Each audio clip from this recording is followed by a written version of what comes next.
11 বছরের এক আপু, সে আমাদেরকে ফার্স্টে মেসেজ দিয়ে বলে, আপু আমি খুবই ছোট একটা মানুষ, তো আমার হচ্ছে আম্মুকে আমি গিফট করতে চাচ্ছি, তো আমার আম্মুর জন্য কোনটা ভালো হবে। তো তখন আমরা বললাম যে আপু আপনি ফায়াল্লা লাভস ইউ জার নিতে পারেন। তো উনি এটা নিলেন, ওনার বাসা ঢাকাতেই। তো এই জারটা পাওয়ার পরে ওই ছোট্ট আপু আমাদেরকে তখনই আর কি বলছে যে আপু, মানে খুব খুশি হয়ে যে আপু আমার আম্মু বলছে এটা তার লাইফের সব থেকে বেস্ট গিফট। আমার মনে হয়েছে যারা এই প্রোডাক্টের গুরুত্ব বোঝে তারাই এই জিনিসটাকে নিয়েছে, মানে এরকম না যে খুব আমাদের এর ভেতরে আরো অনেক কিছু করা লাগছে এটার জন্য। মানুষ আসলে এই প্রোডাক্টটা পছন্দ করছে, এটার ভেতরে জিনিসগুলো পছন্দ করছে।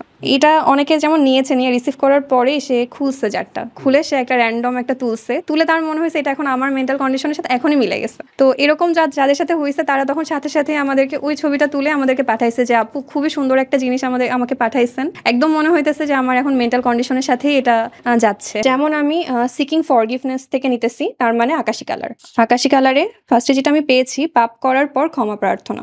আর যে কেউ মন্দ কাজ করে বা নিজের উপরে জুলুম করে তারপরে আল্লাহর কাছে ক্ষমা প্রার্থনা করে, সে আল্লাহকে ক্ষমাশীল ও দয়ালু পাবে। সূরা আন-নিসা। আমি আরেকটা নিই, আমি ডিপ্রেশন থেকে তুলছি, সবুজ। আল্লাহর প্রতি ভালোবাসা ও আনুগত্য। আর মানুষের মধ্যেও কিছু আছে যারা আল্লাহর পরিবর্তে অন্যকে সমকক্ষ বানিয়ে তাদেরকে আল্লাহর মতো ভালোবাসে, কিন্তু যারা ঈমান এনেছে তারা আল্লাহকে সবচেয়ে বেশি ভালোবাসে। মানুষের ধরেন মেন্টাল কন্ডিশনটা এরকম থাকে, মনে হয় সে সম্পূর্ণ একাকী হয়ে গেছে, তার আশেপাশে সবকিছু খারাপ যাচ্ছে, তখন যদি সে কোরআনের আয়াতগুলা পড়ে তখন তার মনে হবে যে না, আমার একটা ভরসা আছে, আশেপাশের মানুষ তার সাপোর্টিভ না হলে একমাত্র আল্লাহ আছে যিনি তাকে সাপোর্ট করবেন। তো এটা থেকে আর কি মোটিভেশন পাই, অন্যান্য কাজের ইন্সপিরেশন বাড়ে। তো এই মোটিভ নিয়েই আমরা আমাদের এই জারগুলাকে সাজিয়েছি। তো কোরআন শরীফ পড়লেও দেখা যাচ্ছে পার্টিকুলার ওই আয়াতটা খুঁজে পাওয়া মানে বেশ সময় সাপেক্ষ ব্যাপার। তো অনেকেই আছেন যারা কর্মব্যস্ততা এগুলো খুঁজে পান না, কারণ আমরা এখন আসলে এই যান্ত্রিক জীবনে খুবই বেশি ব্যস্ত। ইভেন আমরা মানে দেখা যায় যে অনেক ডিপ্রেশনেরও সম্মুখীন। তো সেই হিসাবে এগুলো আমাদের জন্য খুবই হেল্পফুল।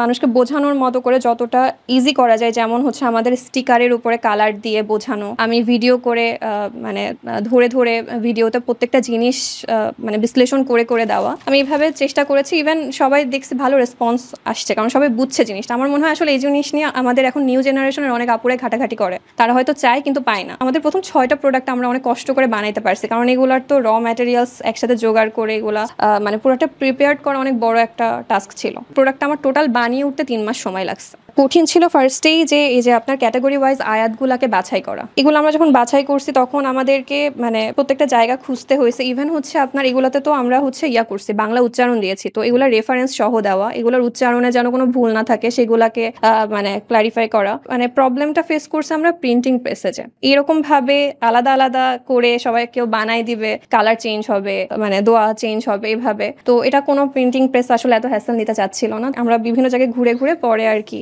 এক জায়গায় পাইছি যে ওনারা করে দিবেন, তো সেখান থেকে পরে করে নিয়ে আসার পরে এটা কাটার ব্যাপার ছিল, তখন আর কি নিজেরা হাতে কেটে কেটে সব 280টাকে আলাদা করার যে ব্যাপারটা করে সেগুলোকে ভাঁজ করে ঢোকানো, তো অনেক সময়ের ব্যাপার এইগুলা। আবার স্টিকার রেডি করা, স্টিকার গুলা বসানো, তো এরকম একটার পর একটা আমাদের সামনে সমস্যা আসছে, সেটাকে ওভারকাম করতে করতে আজকে যে এখন একটা স্টেবল একটা অবস্থায় আসছি। আর এখনো পর্যন্ত সমস্যা আমাদের জার নিয়ে, কারণ এই জারগুলো অ্যাভেলেবল না। তো দেখা যায় কিছুদিন পর পরই আমাদের এই জারগুলো স্টক আউট হয়ে যায়, আমরা পাই না।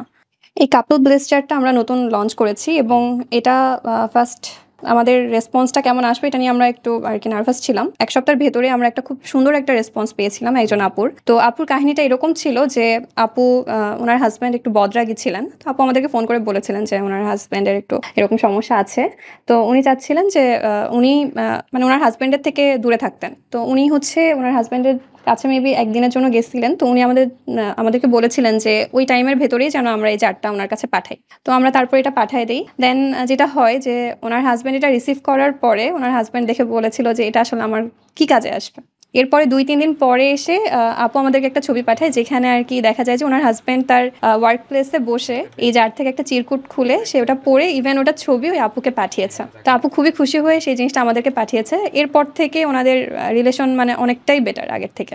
এক আপু প্রোডাক্টটা পেয়ে আমাদের কাছে টেক্সট করলো, এখানে আছে সেটা যে আলহামদুলিল্লাহ, ফার্স্টে হাতে পেয়ে দোয়া জার থেকে একটা চিরকুট পড়লাম, এত ভালো লাগলো, মনে হচ্ছিল আমার জন্য এটা লেখা। প্রতিদিনই আমরা এরকম অনেক কমপ্লিমেন্ট পাই আপুদের কাছ থেকে, ভাইয়াদের কাছ থেকে, অনেক সুন্দর সুন্দর। যেমন একবার এক আপু আমাদের এই প্রোডাক্টটা হাতে পাওয়ার পরে, জারগুলো হাতে পাওয়ার পরে বলেছিলেন যে আপনাদের এই জারগুলো আমার লাইফে আসার পরে আমার জীবনের আমূল পরিবর্তন হয়েছে। এটা বিজনেসের সাথে সাথে মানুষকে একটা ইসলামের দাওয়াত পৌঁছে দেওয়া, এই ব্যাপারটা নিয়েও আমরা ভেবেই আমাদের এই জারগুলা নিয়ে আমরা কাজ করি। নিউ জেনারেশনে যারা কোরআন পড়তে চায়, খুবই ইচ্ছা তাদের, কিন্তু সে শুরু করতে পারতেছে না। তো এটা পড়লে হবে কি, তার কোরআন পড়ার জন্য যে আগ্রহ সেটা বাড়বে, কারণ এখানে এত সুন্দর সুন্দর আয়াত আছে, তাহলে পুরো কোরআনটাই না কত সুন্দর।